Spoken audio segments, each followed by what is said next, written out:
Chers amis, je suis extrêmement heureux de vous voir aussi nombreux. Les soirées culturelles de la communauté de cette année s'ouvrent sur une table ronde et sur un sujet qui ne se traite pas tous les jours, un sujet vraiment inaccoutumé. Quelques Mulhousiens évoquent leurs souvenirs. À un moment donné de notre histoire, toujours très agitée, la tradition orale du Sinaï, qui doit se transmettre de génération en génération, de bouche à oreille, est sur le point de se perdre. Et elle ne serait certainement pas venue jusqu'à nous si on ne s'était pas avisé de la rédiger. Loin de moi la pensée de vouloir comparer cette soirée à un Lernen talmudique.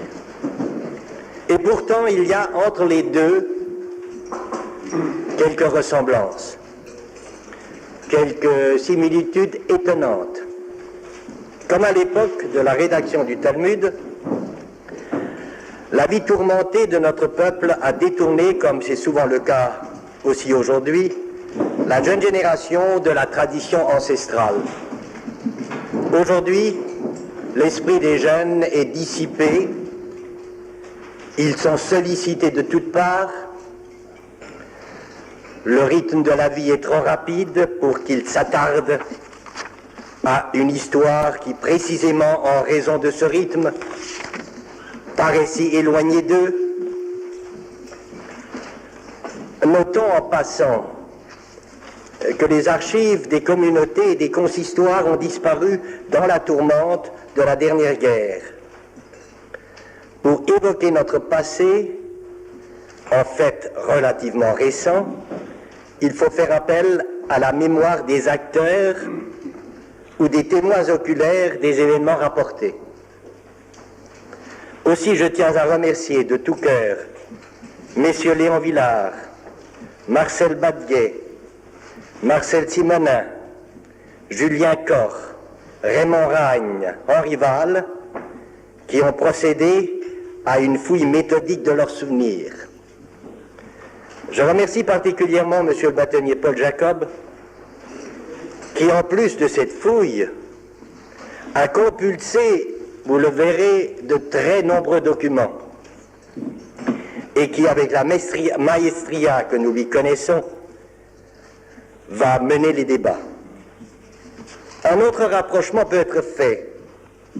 Le Talmud, à côté de la halacha, c'est-à-dire des prescriptions, consacre une grande partie de ses pages à la Haggadah, c'est-à-dire à l'anecdote.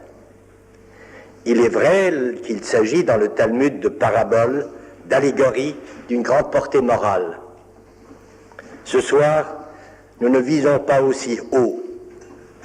Nous sommes venus vous écouter, évoquer le passé, pour que vous nous arrachiez un peu à notre source, à nos dailles présents, et que vous nous fassiez vivre les péripéties pittoresques, édifiantes, drôles, d'une époque qui nous apparaît à présent plus facile, plus décontractée que la nôtre.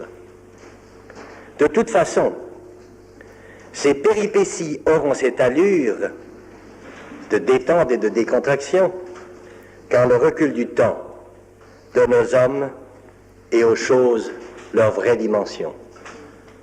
Je passe la parole à monsieur le bâtonnier.